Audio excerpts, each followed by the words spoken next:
우리 교회는 요즘 감사 노트를 쓰고 있습니다. 그렇게 쓴 감사 노트를 통해서 구역 예배를 드릴 때 서로서로 나누고 있습니다. 어떻게 잘 쓰고 계십니까? 잘들 나누고 계십니까? 네.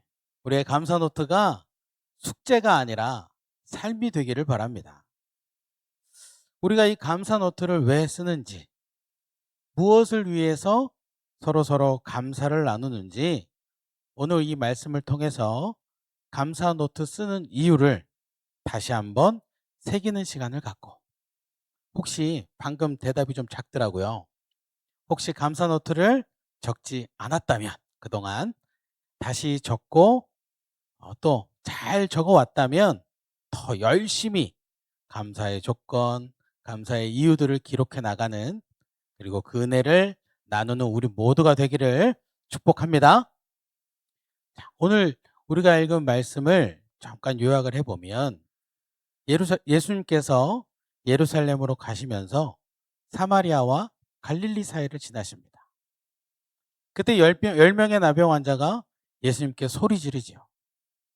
예수 선생님이요, 우리를 불쌍히 여기소서.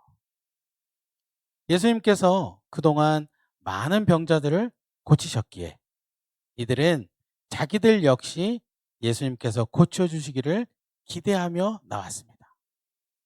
자, 이때 예수님께서 그 10명의 나병 환자들에게 무엇인가 큰 일을 하지 않으셨습니다. 다른 일을 행하지 않으시고 바로 제사장들에게 가서 몸을 보이라 말씀하십니다. 자, 예수님의 이 말씀을 따라 제사장들에게 가던 중에 이 나병 환자들이 몸이 깨끗해집니다.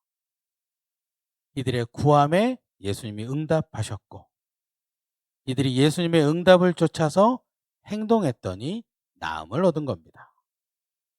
자, 이렇게 나음을 얻은 10명의 나병 환자 중 한 사람이 예수님을 찾아왔습니다.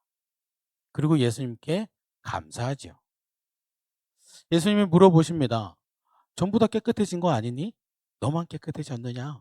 다른 9도 깨끗해지지 않았느냐? 돌아와 감사한 그 사람에게 예수님께서 내 믿음이 너를 구원하였다. 오늘 우리가 읽은 말씀을 요약하면 이렇게 끝이 납니다.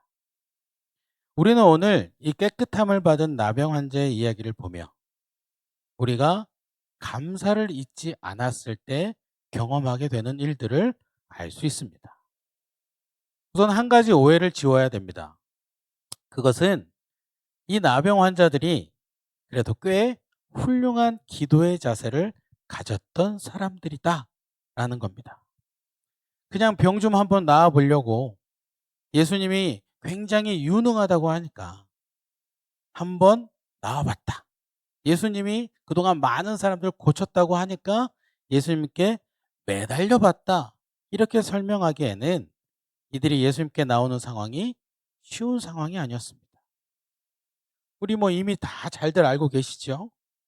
나병 환자들은 사람들을 마주쳐서는 안 됩니다. 혹시 자기들의 병을 알아보지 못해서 다른 사람들이 자기들과 마주치게 될까봐 이들은 부정하다, 부정하다 외치며 다녀야 했습니다. 멀리서도 알아볼 수 있게 옷을 찢었어야 했고, 머리를 풀어 헤쳐서 자기가 부정한 사람인 것을 나타냈어야 했습니다. 윗입술을 가리고 다른 사람의 접근을 막아야 했고, 거주지 역시 격리구역에서 지내며 혼자 지내거나 또 다른 환자들과만 지냈어야 했습니다. 혹시 이들이 이런 규정을 어기고 사람들 앞으로 나아오면 돌에 맞아 죽을 수도 있는 상황이었습니다. 다른 사람들마저 부정하게 만들었다고 벌받는 겁니다. 지금 이들은 그런 상황에서 예수님 앞으로 나와 부르짖은 겁니다. 즉, 이 10명의 나병 환자들은 목숨 걸고 기도한 사람들입니다. 나는 이제 주님 아니면 안 됩니다 하며, 죽으면 죽으리라 하며 기도한 사람들이었습니다.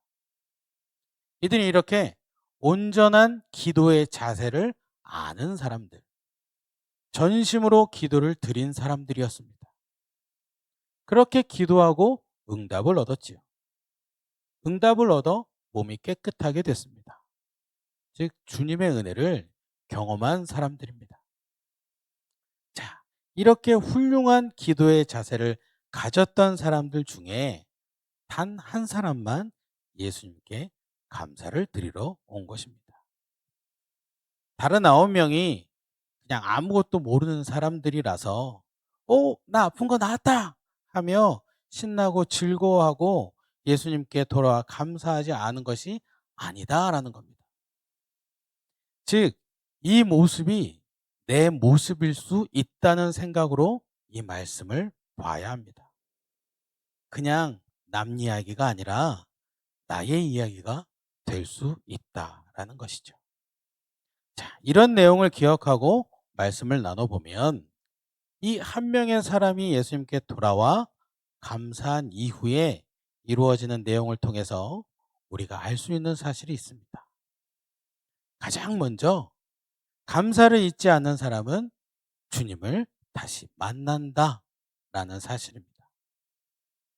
나머지 9명의 사람들이 훗날 예수님을 또 만났는지 은혜를 경험했는지의 기록은 남아있지 않습니다. 하지만 가장 분명한 것은 지금 이 나병 나은 일로 인해서 예수님을 다시 만나지는 못했습니다.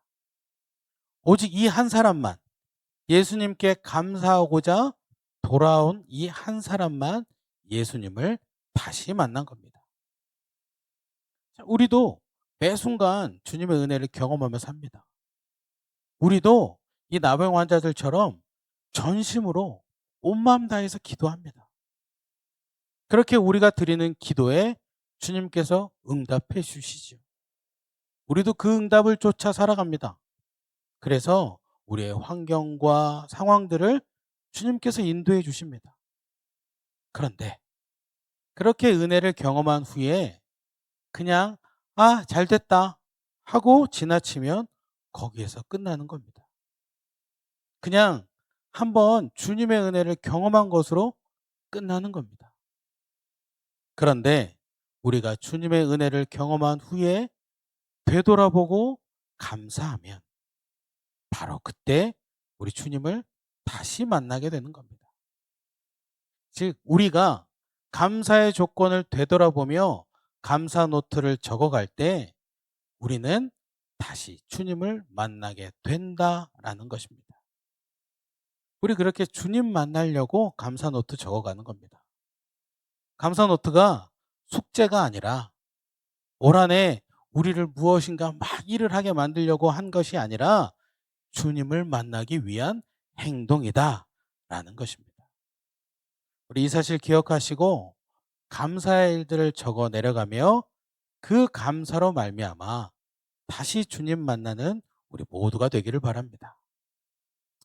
한 가지 더, 감사를 잊지 않으면 믿음이 견고해집니다. 19절 말씀을 보면 예수님께서 나음을 얻고 예수님께 감사로 온 사람에게 말씀을 하십니다. 일어나 가라. 내 믿음이 너를 구원하였느니라. 10명의 나병 환자들이 예수님 찾아와서 고침받기 원할 때 예수님은 특별한 치료하지 않으셨습니다.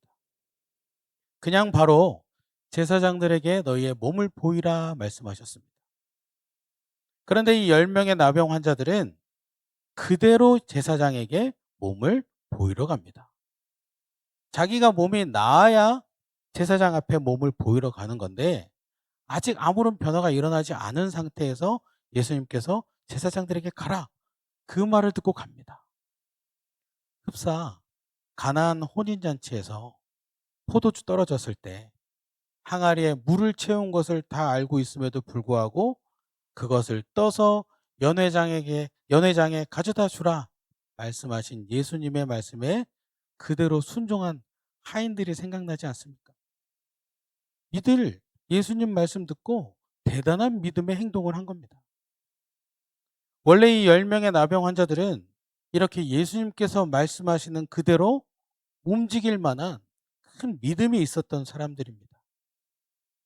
하지만 9명의 사람들은 예수님께로 말미암아 몸이 깨끗해지자 예수님을 잊었어요.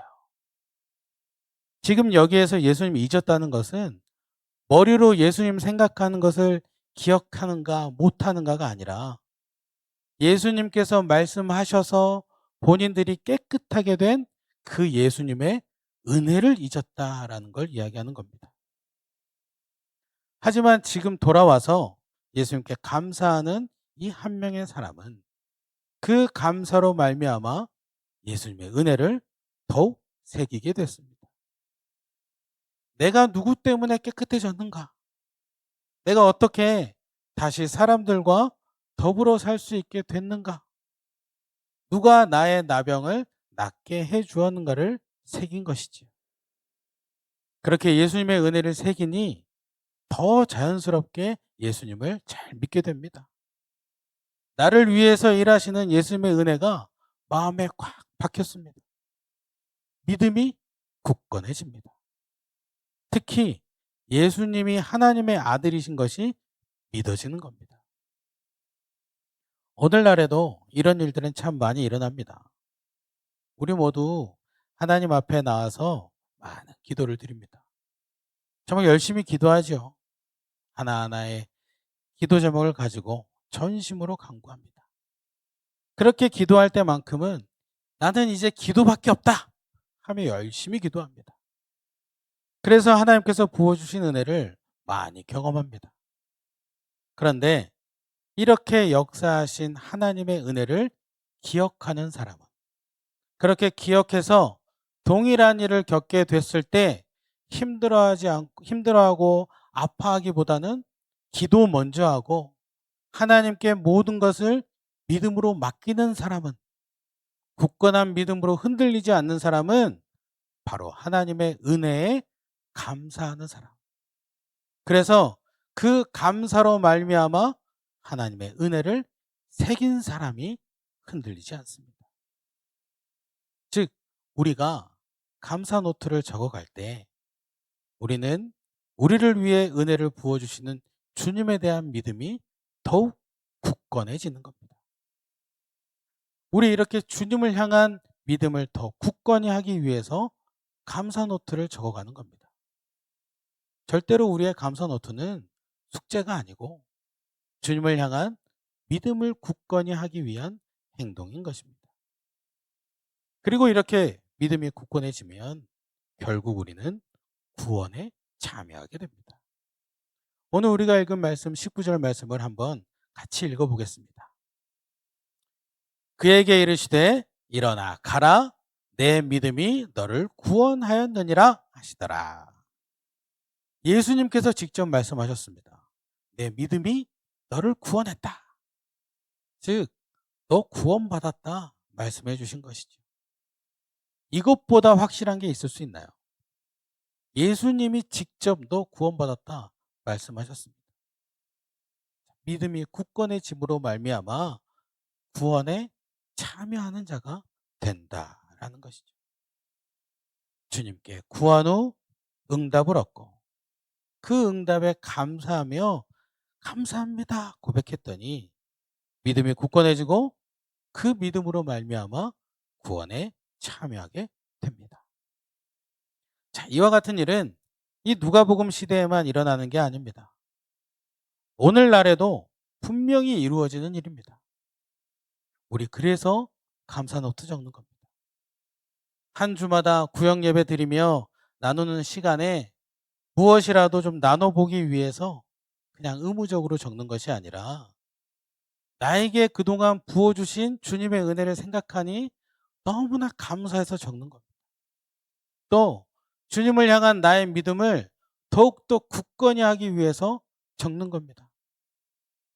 이 세상에 휩쓸려 살다가 주님의 은혜 잊고 믿음이 연약해지고 자꾸 사람들 기준을 따르는 삶을 살며 주님을 떠나지 않으려고 계속 이렇게 저렇게 어떻게 살아볼까 전전긍긍하지 않고 하나님 음성을 마음판에 새기고 그 주님 뜻을 쫓아 살아가려고 적는 겁니다. 오직 주님 말씀만 붙들고 주님만 의지하고 살아가기 위해서 감사 노트 쓰는 겁니다. 그리고 그렇게 믿음이 굳건해짐으로 말미암아 결국 구원에 참여하는 자들이 되기 위해 주님께 감사한 것들을 한 자 한 자 적어 내려가는 겁니다. 오늘 하루도 돌아보면 주님의 은혜가 한가득이실 겁니다. 막상 쓰려고 할 때 또 똑같은 말인데 하면서 쓰기가 좀 그래서 그렇지, 가만히 생각을 해보면 지금 이 자리에 앉아 있는 것조차 하나님의 은혜입니다. 오늘만이겠어요? 당연히 내일도, 모레도. 우리의 삶은 계속 주님의 은혜 안에 거할 것입니다. 이 주님의 은혜를 잊지 않고 감사하는 우리 모두가 되기를 바랍니다. 감사를 절대로 잊지 않는 우리가 되기를 바랍니다. 그렇게 한 자 한 자 감사를 기록함으로 주님 만나고 주님을 향한 믿음을 굳게 세워나가는 우리, 나아가 결국 구원에 참여하는 저와 여러분이 되기를 주님의 이름으로 축원합니다.